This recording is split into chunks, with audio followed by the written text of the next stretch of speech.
Assalamualaikum warahmatullahi wabarakatuh. Ya, bertemu kembali dengan Miss Astuti di semester kedua tayangan ketujuh dalam materi geometri. Dan seperti biasa, kita senantiasa berdoa sebelum kita memulai segala aktivitas. Ya, di semester kedua tayangan ketujuh ini kita belajar tentang sudut dan garis-garis sejajar. Ya, di mana submateri yang akan kita bahas kali ini adalah tentang penamaan sudut, jenis-jenis sudut, hubungan antar sudut. Nah, perlu kalian ketahui bahwa sudut dan garis sejajar ini masuk ke dalam kategori geometri. Ya, sebelum kita atau Miss menjelaskan tentang hubungan antar sudut, jenis-jenis sudut, ya kita harus mengenal dulu apa itu sudut dan manfaat kita belajar tentang sudut. Ya, kalian perhatikan gambar di samping, ini ada gambar kunci dan baut. Ya, di mana kunci dan baut itu mempunyai sudut yang besarnya sama. Nah, kalau misalnya kunci dan baut itu tidak mempunyai sudut yang sama, kunci itu tidak bisa membuka baut tersebut, di mana kunci itu berfungsi untuk melonggarkan atau mengecilkan. Makanya kenapa antara baut dengan kunci pas harus mempunyai sudut yang sama. Nah, selain contoh di atas, ada lagi kegunaan atau manfaat sudut dalam kehidupan sehari-hari, yang malah kita bisa melihat langsung di dalam rumah kita. Ya, ini manfaat atau contoh dari kegunaan sudut. Ya, sebagai contoh ini misalnya bentuk kaca dan bingkai, di mana masing-masing sudut kaca dan sudut bingkai ini mempunyai besaran sudut yang sama. Kemudian ada lagi bentuk jendela dan kusen. Ya, jendela dan kusen ini juga mempunyai sudut yang besarnya sama. Nah, sehingga dari apa yang sudah kita pelajari, kita dapat menarik kesimpulan bahwa dua buah bangun datar akan berbeda bentuknya jika sudut-sudutnya berbeda besarnya. Pengertian sudut. Ya, di sini sudut bisa didefinisikan sebagai ruang antara dua buah ruas garis yang saling berpotongan.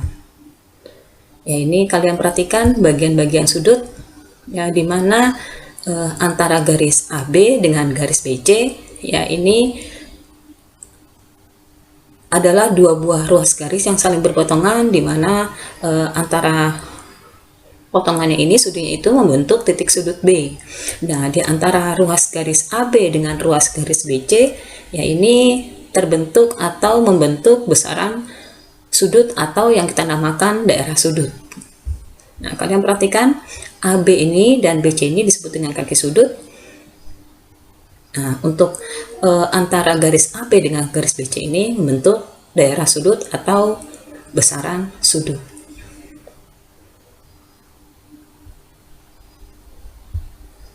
Jenis-jenis sudut. Nah, kalian harus mengetahui, ya, jenis-jenis sudut dan besar masing-masing jenis sudut tersebut. Ini adalah sudut lancip.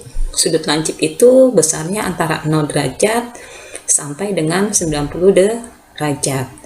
Dan yang kedua ini adalah sudut siku-siku, di mana sudut siku-siku itu membentuk garis tegak lurus yang besarnya itu adalah tepat 90 derajat. Kemudian sudut tumpul. Sudut tumpul itu agak sedikit mendengak, ya. Besarnya itu adalah 90 derajat sampai dengan 180 derajat. Nah, ini berarti antara 91, ya, besar sudutnya 91 derajat sampai dengan 179 derajat. Nah, itu adalah besar dari sudut tumpul. Kemudian sudut lurus. Nah, sudut lurus kamu perhatikan bentuk dari sudut lurus, ya, ini besarnya itu adalah tepat 180 derajat.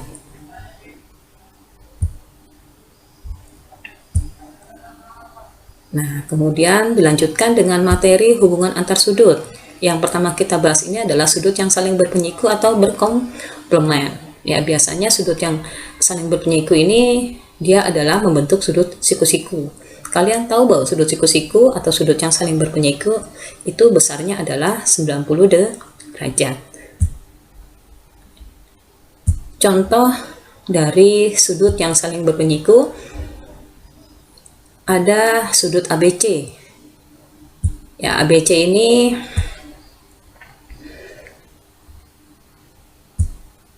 membentuk garis tegak lurus, ya, di mana garis AB tegak lurus dengan garis BC.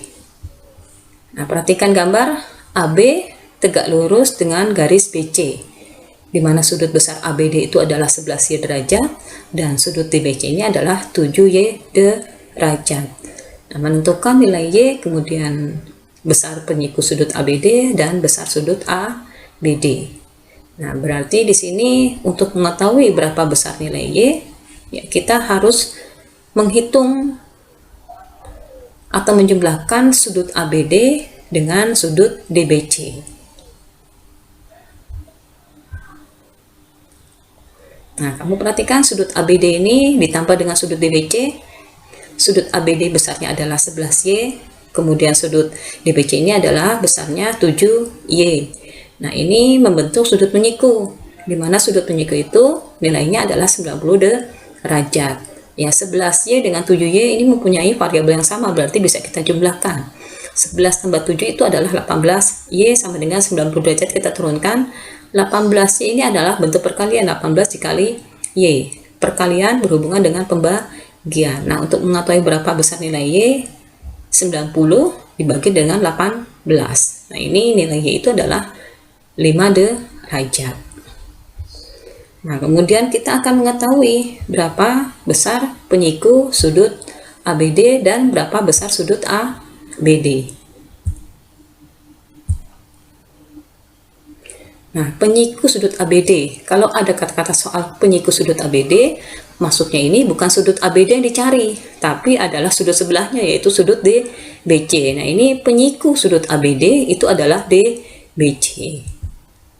Ini tadi sudut ABD ini besarnya adalah 11Y derajat. Nah, penyiku sudut ABD ini adalah 7Y derajat. Nah, ini kita tinggal substitusikan aja, ya. Y ini kita ganti dengan angka 5 yang tadi kita sudah ketahui hasilnya. Nah, ini kita substitusikan di mana nilai Y itu adalah 5. Kita ganti dengan 5. Nah, berarti besar sudut ABD itu adalah 7 dikali 5, itu adalah 35 derajat. Ya, jadi besar penyiku sudut ABD itu adalah 35 derajat. Dan kemudian berapa besar sudut ABD? Nah, ABD. Nah, kamu bisa membedakan yang satu ada kata-kata penyiku, ini berarti yang dimaksud adalah sudut sebelahnya. Nah, ini kemudian yang C ini tidak ada kata-kata penyiku, langsung besar sudut ABD. Nah, ini kalau ada kata-kata besar sudut ABD, ya berarti sudut ABD yang dimaksud, di mana besar sudut ABD itu adalah 11Y derajat. Nah, ini Y-nya ini kita tinggal substitusikan atau kita ganti dengan 5, di mana tadi nilai Y itu adalah 5. Sudut ABD adalah 11 dikali 5. Nah, ini besar sudut ABD itu adalah 55 derajat. Kemudian yang berikutnya ini adalah sudut yang saling berpelurus atau bersuplemen. Ya, ada kata-kata pelurus. Ya, kalian tahu berpelurus itu berarti besarnya adalah 180 derajat. Nah, ini contoh dari sudut yang saling berpelurus. Ya, di mana sudut pelurus itu ada 3 sudut, ya, sudut SQP, sudut SQT, dan sudut TQR. Ya, jadi kalau misalnya digabungkan antara sudut PQS, sudut SQT dengan sudut TQR ini besarnya adalah 180 derajat.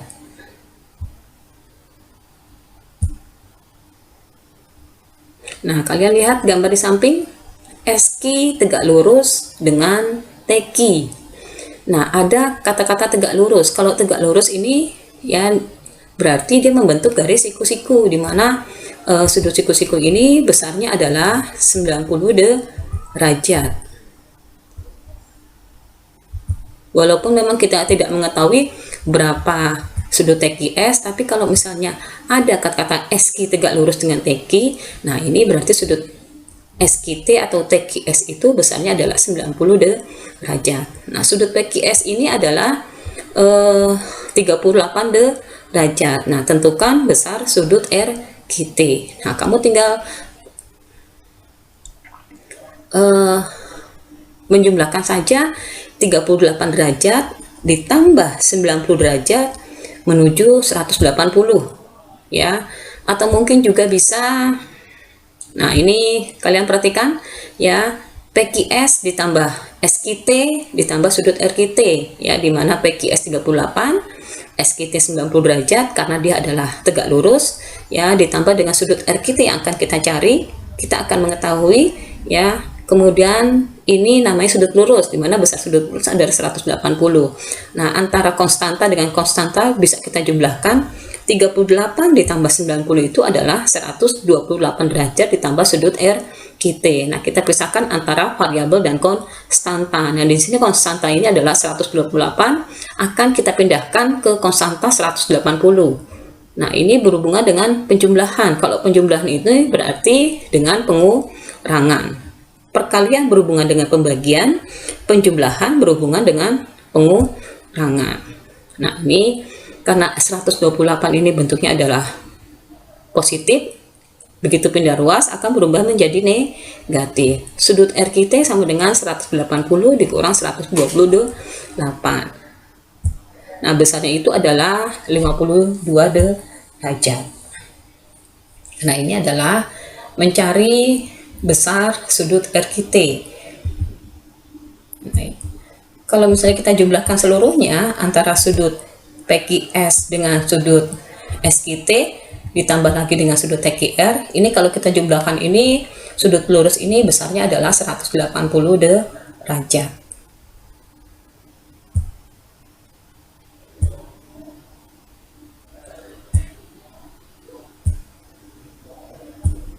Nah, sekarang kita akan mengetahui besar pelurus sudut PQS. Ada kata-kata pelurus.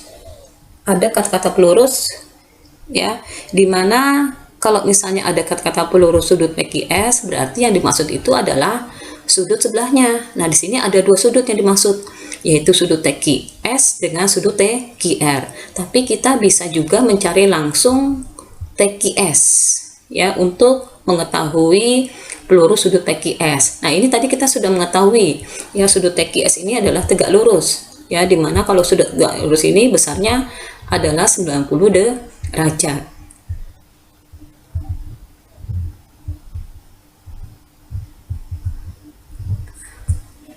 Nah, tadi kita juga sudah mengetahui berapa besar sudut TQR. Ya, TQR tadi besar sudutnya itu adalah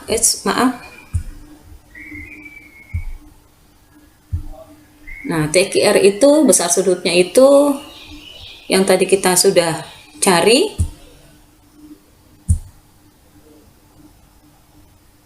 itu adalah 50 derajat. Nah, ini kita tinggal jumlahkan saja sudut RQS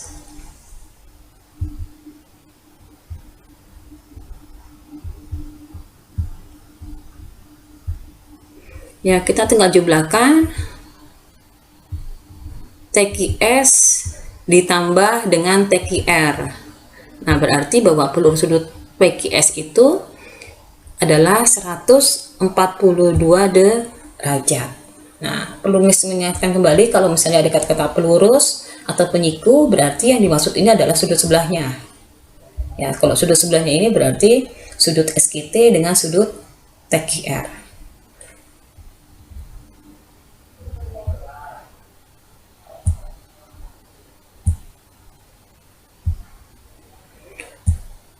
Nah, untuk yang C ini adalah sudut yang saling bertolak belakang. Nah, contoh dari sudut yang saling bertolak belakang itu adalah sudut AOC dengan sudut BOD.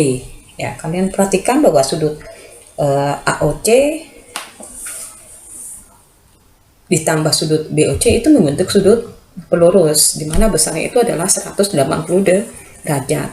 Dan sudut AOD dengan sudut BOD juga membentuk garis pelurus di mana besar sudutnya itu adalah 180 derajat. Atau mungkin juga sudut AOC ditambah dengan sudut AOD, ya. AOC dengan AOD juga membentuk sudut lurus di mana besar sudutnya itu adalah 180 derajat. Dan ada juga COB atau BOC dengan BOD. BOC itu juga membentuk sudut lurus, ya. Ini banyak sekali sudut lurus. Oke. Nah, sudut-sudut yang bertolak belakang itu jumlahnya adalah sama besar. Nah, sudut AOC bertolak belakang dengan sudut BOD. Ini berarti antara sudut AOC dan sudut BOD mempunyai besar sudut yang sama. Dan sudut AOD dengan sudut BOC juga mempunyai besar sudut yang sama karena dia sudut yang saling bertolak belakang, ya. Perlu kalian ingat bahwa sudut-sudut yang bertolak belakang itu besarnya adalah sama. Dan ini adalah contoh sudut yang saling bertolak belakang. Ya, kamu perhatikan gambar di atas, tentukan nilai X dan nilai Y. Kemudian tentukan besar sudut CED dengan sudut AEB. Nah, untuk mengetahui berapa besar nilai X, ya, tentu kamu masih ingat penjelasan yang menjelaskan sebelumnya mengenai sudut yang bertolak belakang yang besarnya adalah sama. Nah, di sini sudut BEC dengan sudut AED adalah sudut bertolak belakang. Berarti kedua sudut itu mempunyai besar yang sama. Nah, untuk mencari X kita bisa gunakan sudut bertolak belakang. Nah, ini sudut AED itu besarnya sama dengan sudut BEC, ya, di mana sudut AED itu adalah 73 derajat, ya. Kemudian sudut BEC ini adalah 5x min 27 derajat. Nah, ini terpisahkan antara variabel dan konstanta. Nah, kamu perhatikan konstanta 73 dengan 27. Nah, 27 itu bentuknya adalah pengurangan. Kalau misalnya pindah ruas, dia akan berubah menjadi plus atau positif. Nah, ini 5x, ya, variabelnya tetap posisi tidak pindah ruas, berarti dia tetap 5x. Nah, 73 ditambah 27 derajat sama dengan 5x.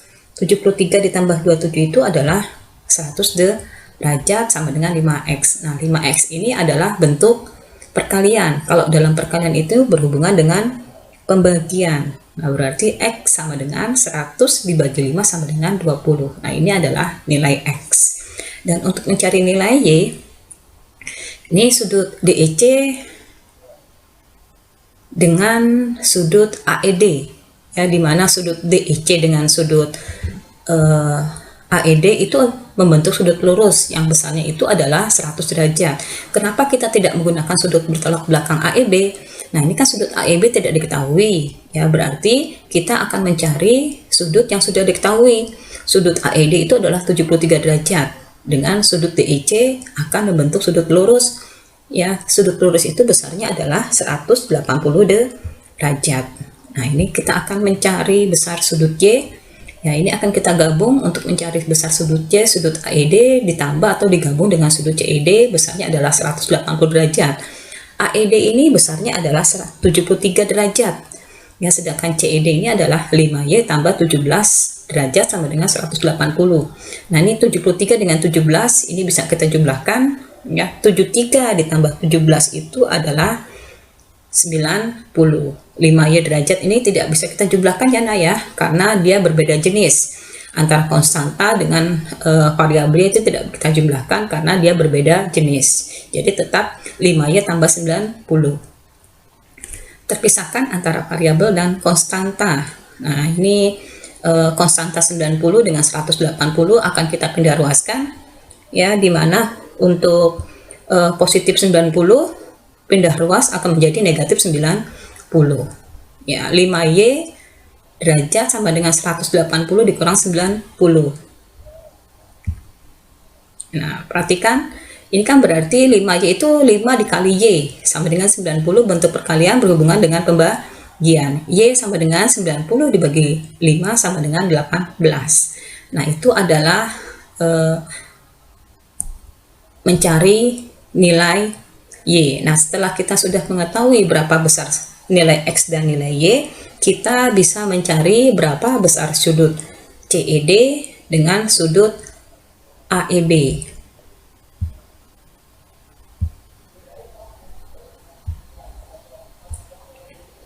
Nah, besar sudut CED kita tinggal substitusikan atau kita ganti nilai Y. Kamu perhatikan CED ini adalah 5Y tambah 17.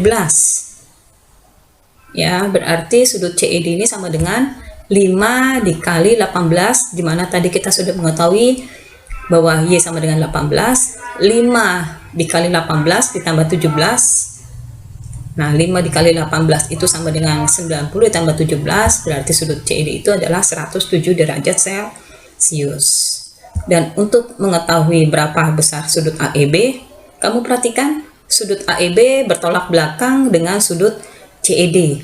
Nah, yang tadi sudah Miss jelaskan bahwa sudut yang bertolak belakang itu besarnya adalah sama.